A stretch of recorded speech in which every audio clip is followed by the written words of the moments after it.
Tap. The heart fills red. Tap again, and it's empty. Same widget, same code. So what actually changed? One tiny piece of data hiding behind the UI, and Flutter has a name for it: state. By the end of this video, you'll know exactly what a state object is, where it's born, how it lives, and how it dies, including every important method: initState, build, setState, didUpdateWidget, and dispose. But first, forget code for a second. Look at this glass of water. The glass is the widget. It never changes shape. The water level? That changes all the time. That is state. Officially, state is any data that can change during the lifetime of a widget, and that the UI needs to reflect when it changes. UI equals a function of state. Change the data, the picture redraws itself. Hold on to that one line. Everything else in this video is just Flutter's machinery for making it true. Flutter gives you two kinds of widgets, and choosing between them starts with one question. Can this thing change while it's on screen? A printed poster can't change. Once it's on the wall, it's done. That's a stateless widget. A stadium scoreboard changes every few seconds. That's a stateful widget. Here's a stateless widget in code. One class, one build method. You give it data through the constructor, it draws once. And if that data ever needs to change, the whole widget is simply replaced by a new one. Now the stateful widget, surprise, it's two classes: the widget class and a second class that extends state. And notice, the widget is still immutable. Every field is final. All the changing data lives in the state class, like the score living inside the scoreboard's electronics, not painted on its frame. So here's your rule of thumb. Does it change on its own? Timers, animations, things it remembers when tapped? Stateful. Does it only display whatever its parent hands it? Stateless. That second class, the state class, is where the real story begins. Here's the question that confuses almost every Flutter beginner. Why does one stateful widget need two classes? Because in Flutter, widgets are disposable. Every time the screen updates, Flutter can throw your widget object away and build a brand new one. Sometimes many times per second. Watch. Rebuild, rebuild, rebuild. Each one of these is a new object in memory. Now imagine your like counter value lived inside that widget. Rebuild, wiped, back to 0 every single time. That would be useless. So Flutter splits the job in two. The widget is just a lightweight description, a paper order slip, cheap, disposable, rewritten constantly. The state object is the chef's notebook. It gets created once and it survives every rebuild, quietly holding your data the entire time. New widget objects come and go, and Flutter simply reconnects each new one to the same old state. Widget, temporary. State, persistent. Burn that into memory, because every lifecycle method you're about to learn exists to manage exactly this relationship. So if the state object survives while widgets come and go, who creates it? And when? Meet createState, the only method a stateful widget itself is required to have. Here's the code. One line. Return an instance of your state class. That's it. But the interesting part isn't the code, it's the timing. When does Flutter call it? The moment your widget is inserted into the widget tree for the very first time.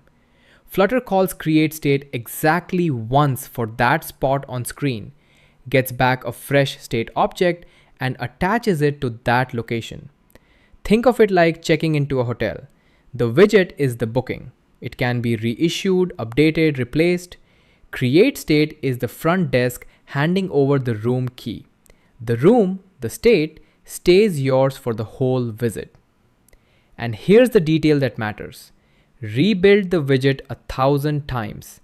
createState is not called again. It only fires again if the widget fully leaves the tree and later gets inserted as a brand new occurrence. One insertion, one createState, one state object. That's the contract. And everything that happens next happens to that object. Every state object lives a life, a birth, a working career, and a death. And Flutter announces each stage by calling specific methods on it in a specific order. This is the full map. Don't panic. By the end of this video, you'll know every single stop. Stage 1. Birth. createState brings the object into existence. Then initState runs once, your setup moment. Then didChangeDependencies, your first safe chance to read data from the tree.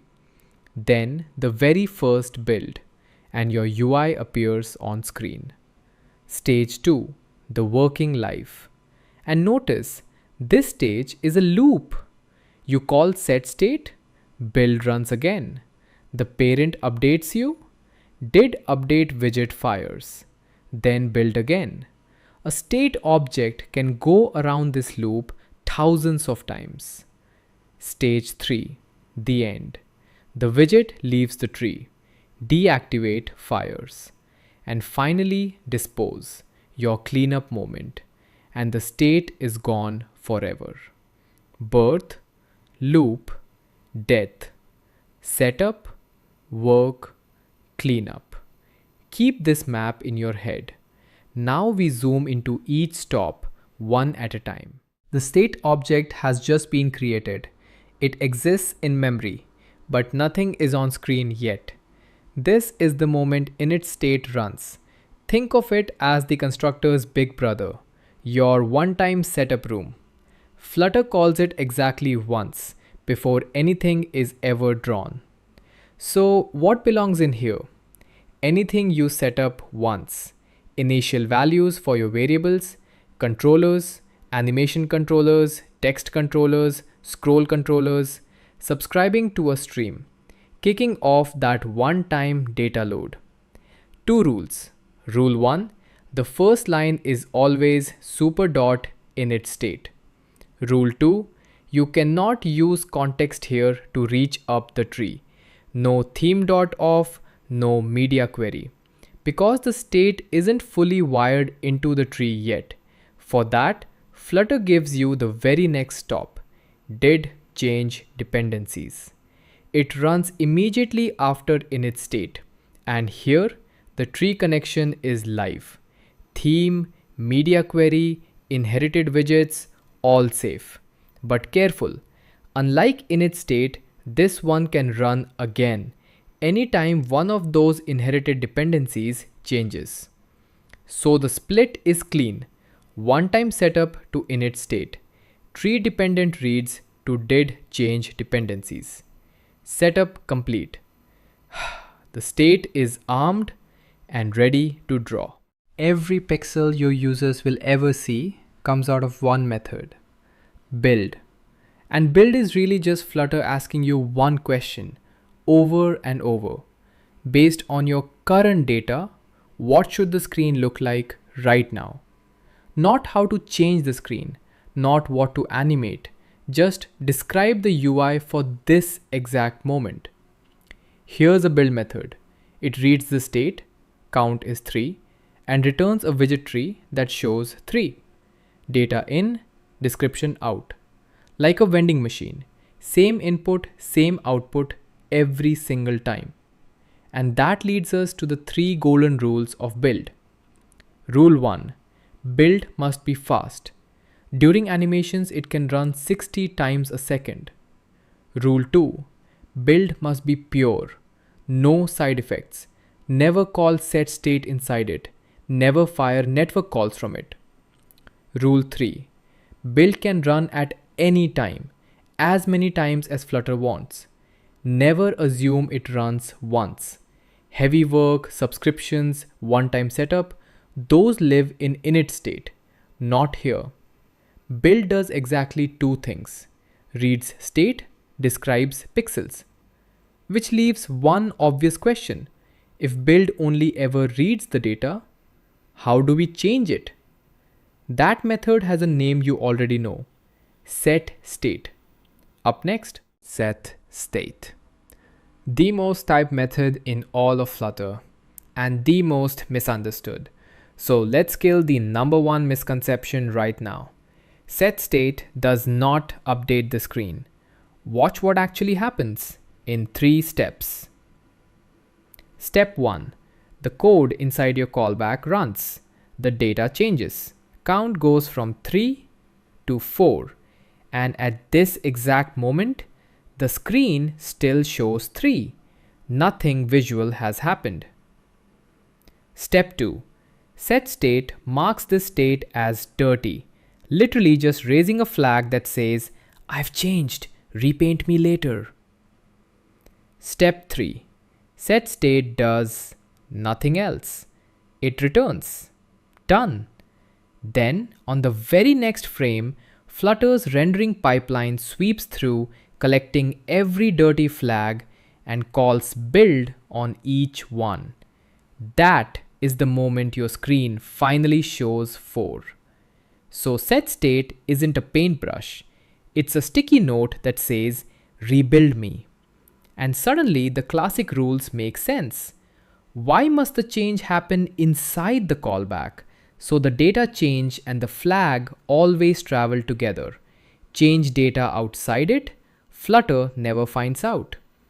Why does calling setState after dispose crash? You're raising a flag on a state that has no place on screen anymore. And why setState so cheap to call? Because it does almost nothing. The real work happens in the frame. Change the data, raise the flag, let the next frame rebuild.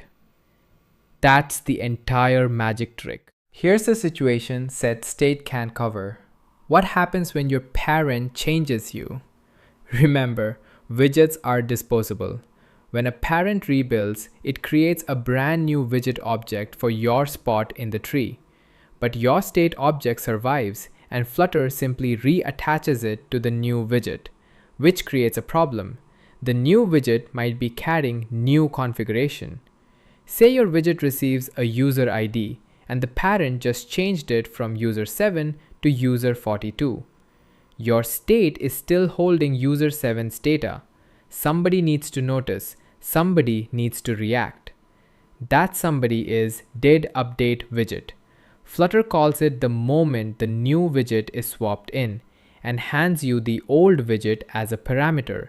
So you compare. If old widget.userid is different from widget.userid, reload the data. 2 details to remember. 1. The first line is super.didUpdateWidget, old widget. 2. Flutter automatically calls build right after this method, so calling setState in here is redundant. The rebuild is already coming.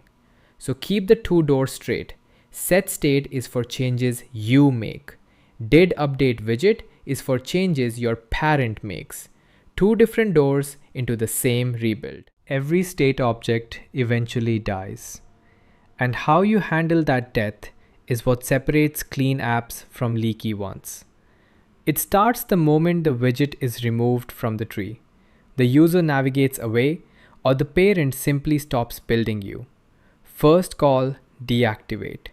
The state is unplugged from the tree, but not destroyed yet. Why the extra step? Because Flutter allows one rescue.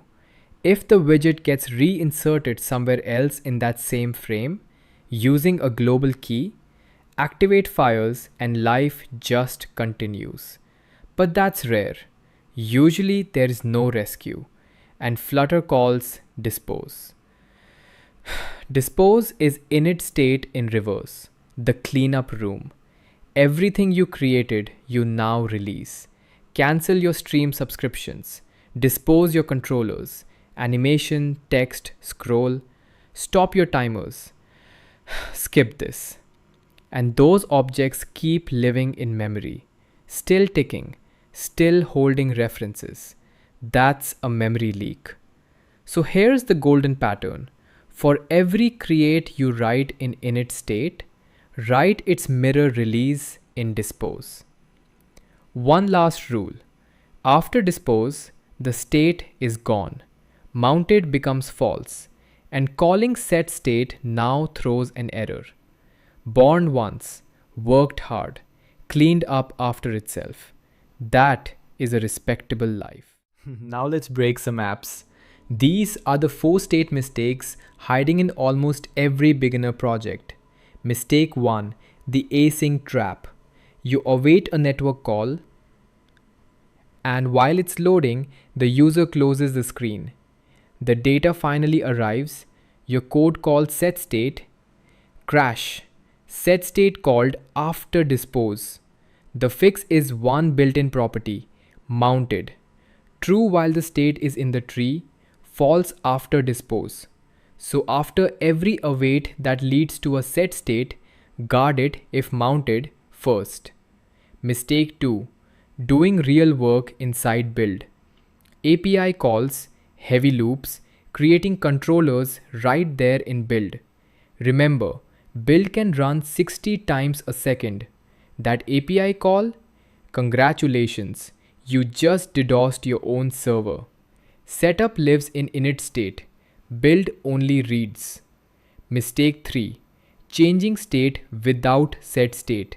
Count ++ on its own changes the data, but never raises the rebuild flag. The screen silently shows stale data. No crash, no error, just quietly wrong. The worst kind of bug. Mistake 4, forgetting dispose. Every controller you create is a promise to clean it up. Break the promise, leak the memory. So, the 4 habits. After await, check mounted. In build, stay pure. Changed data, wrap it in setState. Created something, dispose it. 4 habits, and you're already ahead of most Flutter developers.